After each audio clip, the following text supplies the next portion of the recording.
My wife packed her bags and said, "I'm moving out tonight. Don't try to stop me." I didn't. Instead, I called my lawyer, canceled her cards, and changed the locks. 3 days later, she was sleeping on her friend's couch, begging to come back. I just replied, "Hey viewers, just a quick thanks. Over 14% of you are already subscribed, and it means the world. If you're new here and enjoy these stories, join the family by hitting that subscribe button. We're on the road to 10,000.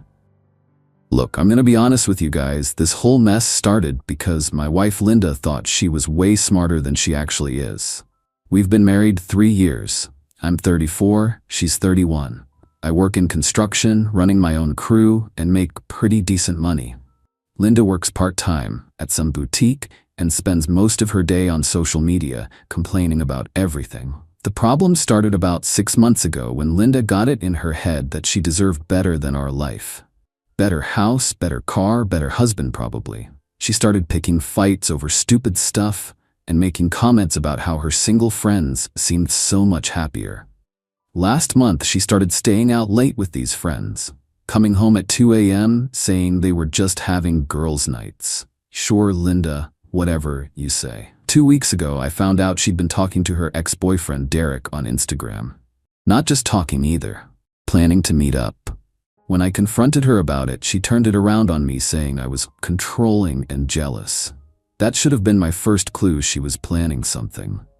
Friday night, I get home from work around 6 p.m. and Linda's in the bedroom throwing clothes into suitcases, not packing for a trip. Packing like she's moving out. What's going on? I ask her. She doesn't even look at me, just keeps shoving stuff into bags. I'm done, Jake. This marriage isn't working. I'm moving out tonight. What do you mean you're moving out? We didn't even talk about this. There's nothing to talk about. I've made up my mind. Linda, where are you going? What about us trying to work things out? She finally looks at me, and her face is cold, like she's already checked out completely. I'm going to stay with my friend Melissa until I figure things out, and don't try to stop me because my mind is made up. I'm standing there watching my wife pack up our marriage like it means nothing to her. So that's it? 3 years of marriage, and you're just leaving? Jake, I need space to think about what I want. This house, this life, it's not enough for me anymore. Not enough for you? I feel trapped here, like I'm wasting my 20s being stuck in suburbia when I could be living my life. She's 31, but whatever. Linda, if you're not happy, we can talk about it. Maybe counseling, or I don't want counseling. I want out. She zips up the last suitcase and drags it toward the door. I'm moving out tonight. Don't try to stop me. Here's where Linda made her big mistake. She expected me to chase after her, beg her to stay, promise to change, give her all the power in the relationship. Instead, I just said, okay. She stopped in the doorway looking confused. Okay? If you want to leave, then leave. I'm not going to stop you. Jake, you're not even going to fight for our marriage? Linda, you just told me you're done and you don't want counseling? What exactly am I supposed to fight for? She stood there for a minute like she was waiting for me to break down and plead with her. When I didn't, she got mad. Fine, don't say I didn't give you a chance to fix this. And she left. Soon as her car pulled out of the driveway, I called my lawyer Steve, guy I've known since high school who handles all my business stuff. Steve, it's Jake. Linda just walked out, said she's done with the marriage. What do I need to do to protect myself? Jake, slow down. She left tonight? 20 minutes ago. Packed her stuff and moved out, said she needs space to think about what she wants. Okay, first thing you need to understand your rights. Is Linda an authorized user on your credit cards, or are they joint accounts? Authorized user. The accounts are all in my name. She just has cards linked to them. Good, you can absolutely cancel those. Any joint bank accounts need to stay open, but you can remove her access to credit accounts you solely own. Change locks on the house if it's in your name only. House is mine. Bought it before we got married. Perfect. Document everything she took with photos. This protects you if she claims you kept her belongings. Spent the next 2 hours canceling Linda's authorized user credit cards and calling my bank to remove her access to accounts that were mine. We had one small joint checking account for household expenses that I left alone per Steve's advice. Called a locksmith who came out Saturday morning and changed every lock on the house. Cost me $400, but worth every penny. Saturday afternoon, I went through the house and took pictures of everything Linda had left behind. Furniture decorations, kitchen stuff. Turns out when you're packing in a hurry, you don't think about the fact that most of your stuff won't fit in suitcases. The funny thing is, Linda had been spending money like crazy for months, but never saved any of it. Designer clothes, fancy dinners, expensive makeup. She was living off my income without building any independence for herself. Sunday, my phone started ringing. "Jake, what did you do? My cards aren't working."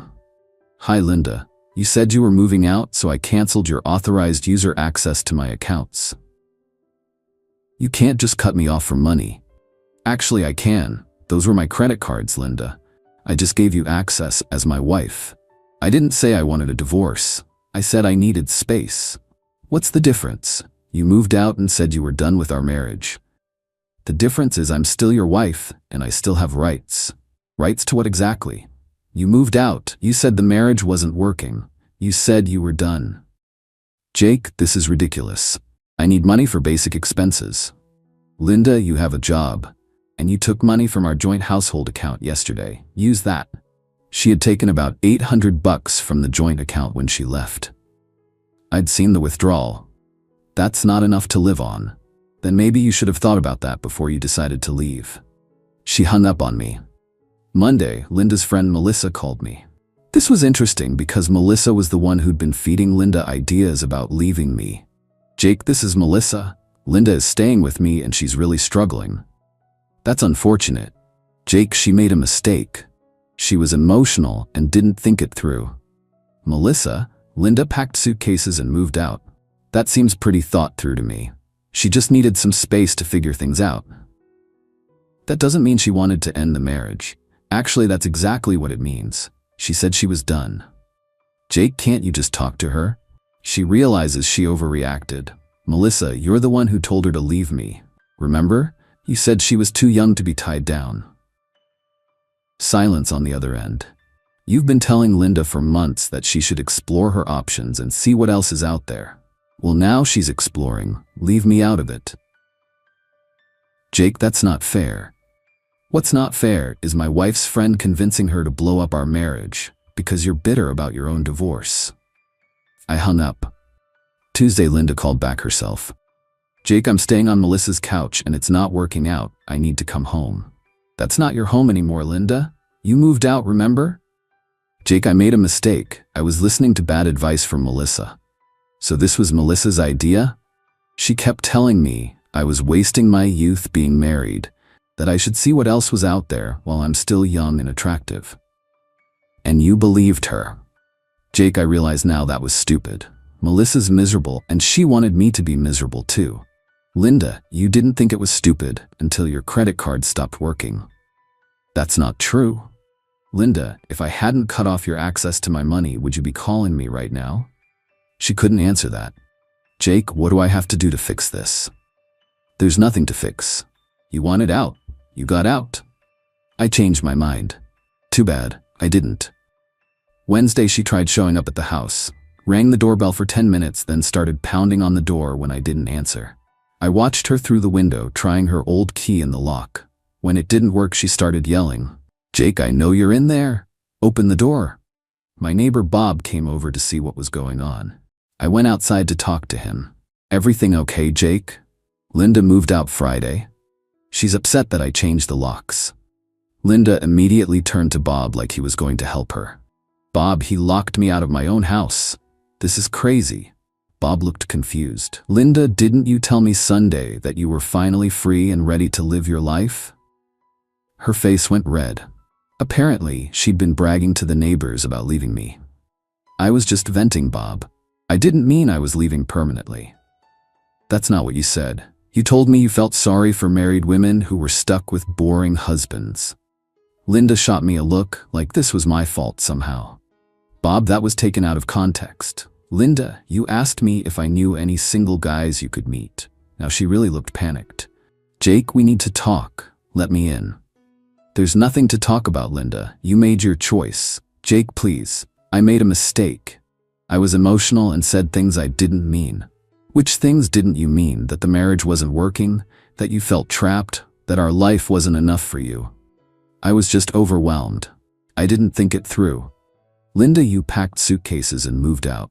You took money from our account. You told the neighbors you were free. That's all pretty thought through. She started crying then. Real tears, not the fake ones she used when she wanted something. Jake, please. I love you. I don't want a divorce. Funny you didn't love me enough to talk to me before you left. I was scared and confused. You were excited, Linda. Bob just confirmed you were bragging about being free. Jake, I want to come home. This isn't your home anymore. You gave that up when you moved out. Thursday, she called my work trying to get my crew to convince me to take her back. My foreman Tony told her I was busy and hung up. She called my mom next. Even bigger mistake. My mom never liked Linda much anyway, thought she was spoiled and immature. When Linda called, crying about how I'd locked her out, my mom's response was perfect. Linda, you've been complaining about being married for months. Jake said you told him the marriage wasn't working and you were done. Sounds like you got what you wanted. I didn't mean it like that. I was just upset. Linda, you packed your belongings and moved out. That's not being upset, that's leaving. Can you please talk to Jake for me? I'm not getting involved. You made your decision now, live with it. But I have nowhere to go. Linda, you're 31 years old. Figure it out like every other adult. Friday, Steve called me with an update. Jake, has Linda contacted you about reconciliation? She's been calling and texting, but mostly just wants to come back. Interesting. Most people who leave don't try to return this quickly unless they realize they made a financial mistake. What do you mean? Linda probably thought you'd keep supporting her financially while she figured things out. When that didn't happen, she realized how expensive independence actually is. So she wants to come back for financial security? That's my guess. Has she mentioned love or working on the marriage? Only after her card stopped working and she ended up on a couch.